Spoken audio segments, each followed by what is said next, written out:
Hello again to another Agakala Reacts. Today I'll be watching It's Time We Stop Building This in Horrible Places. And it's from Adam something. And let's just get into it. Let's just start straight away. This video is sponsored by none other than Paradox. Oh yes, it's happening. Throughout thousands of years of our history, we built our cities organically, corresponding to our needs and daily lives. Streets were narrow and human scale, buildings were close together. Most things were within walking distance, which was a necessity for obvious reasons. But then came the 20th century, and with it, mass motorization. All of a sudden, things didn't need to be as close as before. Why have everything within walking distance when you can also drive? From the first half of the 20th century onward, we abandoned our traditional dense, human-centric way of building cities, that is, by the people, for the people, and started designing everything around the car. Part of this was a natural development. With cars, people are more mobile, meaning not everything has to be fitted within walking distance. The other side of this story was a massive, unrelenting lobbying and propaganda campaign by the auto industry.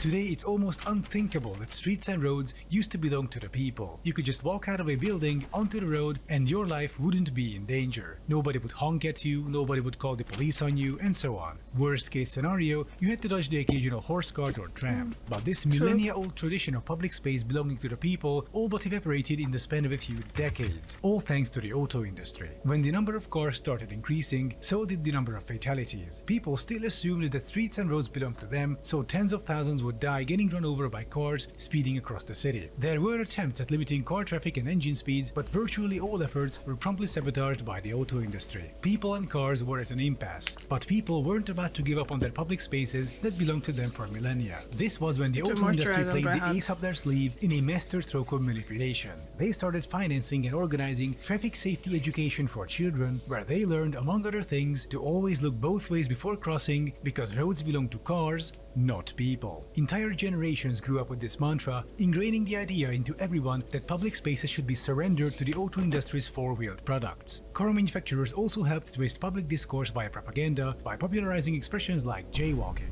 Back then, jay was kind of an insult along the lines of an oblivious dummy. A jaywalker then became a person who used the roads as we always have, for millennia. It was a way to shame people into accepting the dominance of the automobile inside our cities. And, unfortunately, it worked. Though back then, today's colossal traffic jams didn't exist, so the scale of the problem wasn't clear yet. People didn't yet know about induced demand. Nobody knew how catastrophic the consequences of over-motorization would be. The auto industry's investment into propaganda and sabotaging referendums paid them unbelievable dividends. It resulted in a world where our entire civilization revolves around their product, where governments mandate that every project, every building, every renovation, every family home should have space for their product. Is this a great business arrangement or what? In urban planning, car-centrism brought about a tectonic shift in how we plan and design our cities. Instead of the human-scale streets and roads, everything is huge, wide, and out of proportions. Freeways and road arteries cut through the urban fabric. Valuable land has to be wasted on parking lots and garages to store auto industry products. Instead of compact, walkable neighborhoods, everything is far apart, so walking isn't an option. And today I'd like to talk about the worst example of this modern era sprawl: the satellite mall.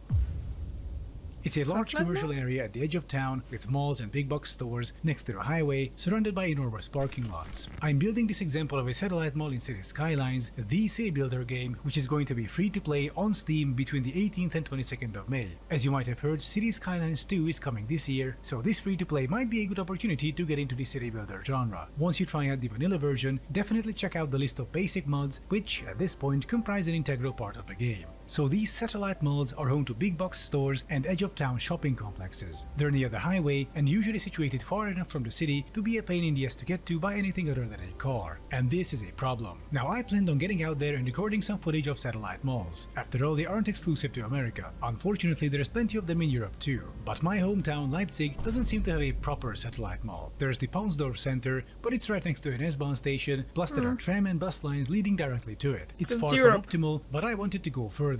I wanted a stronger example. The rule instead of the exception. So a there will be some some transport going in there. Of consumerism, surrounded by an asphalt desert, built for a sweaty boomer climbing out of his oversized BMW X8 SUV to go sit in a kitschy Fox German restaurant for an hour and complain about having to see black people at the bus stop every morning during their car commute. Around them a sea of furious Karens, overprotective parents with screaming, ill-behaved children, underpaid foreign menial workers, bored pensioners, and everyone's weird cousin wearing their gas station sunglasses indoors. The air is heavy with the smell smell of fast food, cheap perfume, and recent divorces. Okay, let's not get too poetic. You get the picture. To show you a proper satellite mall, I left the cycling haven of Leipzig and headed down to Boomer Town, the so-called city of the modern, Chemnitz. Oh. Chemnitz is a case study of satellite malls and why they're a horrible idea. At the edges of the city there is Alt Chemnitz Center, Vita Center, Nefe Park, and the worst one, Chemnitz Center. And that's the one we're about to check out. Right off the bat, there is no convenient way to get there. There is a bus line, and that's fair enough, but for a commercial area of this size, you would need a tram at the very least. If cars can get this much infrastructure subsidized by taxpayers, a tram really isn't much to ask for, and the city will actually put a tram through here sometime within the next 10 years, almost half a century after the highway was built. And priorities, I guess. But according to Google Maps, there is actually a way to get to Chemnitz Center by train, so I did that with my bike in tow. The trip ended up really nice. Though the closer I got to Chemnitz Center, the clearer it became that I'm the only idiot who showed up here with a bike. If you go to a satellite mall, you'll do so by car, period. Why wouldn't you? Everything here was built to service your car-centric lifestyle. No, I couldn't even find a bike rack, so I had to improvise. I know those If brands. you look at a map, you can see how much space is dedicated to cars, leaving everyone else Kinda hanging. shows how This enormous car capacity gonna does be nothing like but Europe, induce demand. People America, tend to choose Walmart, convenience and Target. comfort, even when it's objectively harmful to their health, to others around them, or to the environment. So the family who would have normally taken the bus to Chemnitz Center will say, oh, let's go by car instead because it's faster and more comfortable. There is more than enough parking space and road capacity. Multiply this by 1,000 and you get dangerous streets, air pollution, and constant noise. This includes you as well, Economics explained. I get that you prefer driving, but you should also think of the consequences your lifestyle choice has on others. So this is problem number one of satellite malls. Due to their enormous parking and road capacities, they induce massive amounts of demand. And those cars don't just come from the highway, meaning city roads leading to the satellite mall will also become congested, making large swaths of the city borderline unlivable. And to demonstrate this, on my way back to Leipzig, I biked back to the station along the road. And, well, it was quite the experience. What happened? Whoa. I thought Germany would be better for the bikes than that.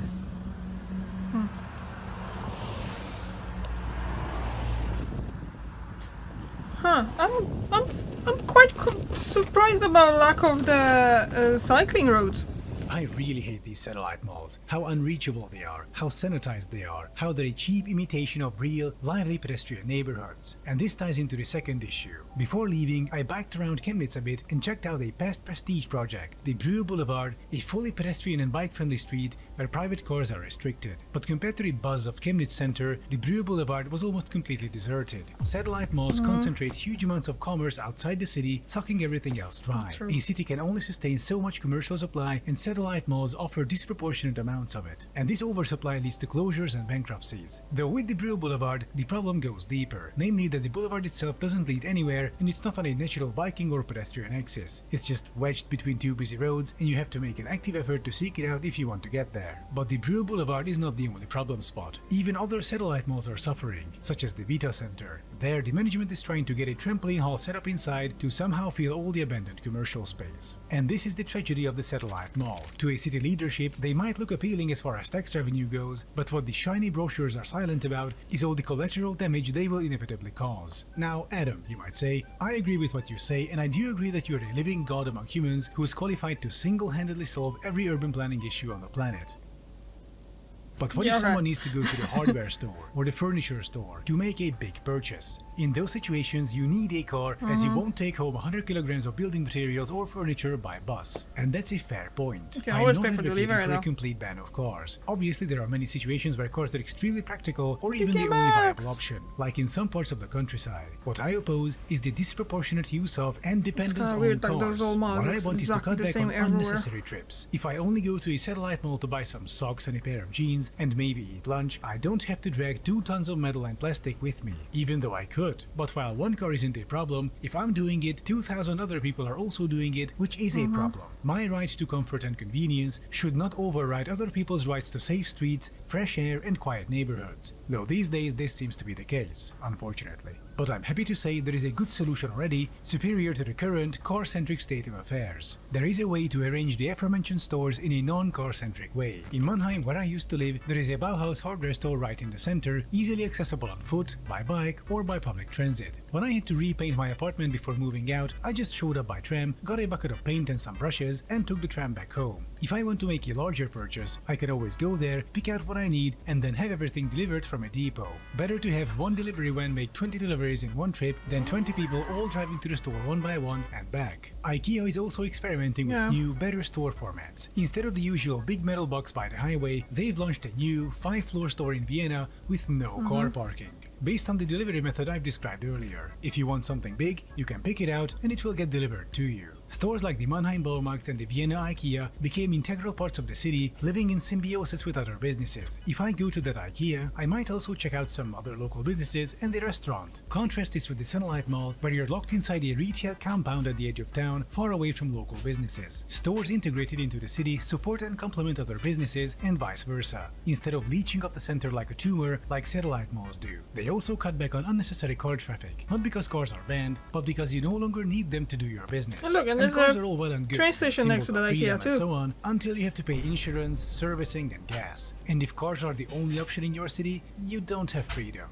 You have mandatory microtransactions forced on you by the auto and oil industry. It's time for us to stop thinking in satellite malls and integrate all that commercial power into our cities actually, instead. yeah, that's we'll a good get livelier point. city centers, healthy local businesses, and calmer, quieter streets that are safe even for children and the elderly to get around on their own. Thank you for watching, and Jesus Christ, I almost died on my way back to the station. Seriously. Anyway, thank you for watching, and do check out my Patreon if you wish to support me making more content like this. And I'll be seeing you next time. Okay. Okay, that was a very interesting take. And I'm really surprised about the lack of those cycle lanes in Germany. That was weird. I thought that they're gonna have them everywhere. Or at least better footpaths and stuff. But I kinda get where she's coming from. Yeah, those satellite malls are kinda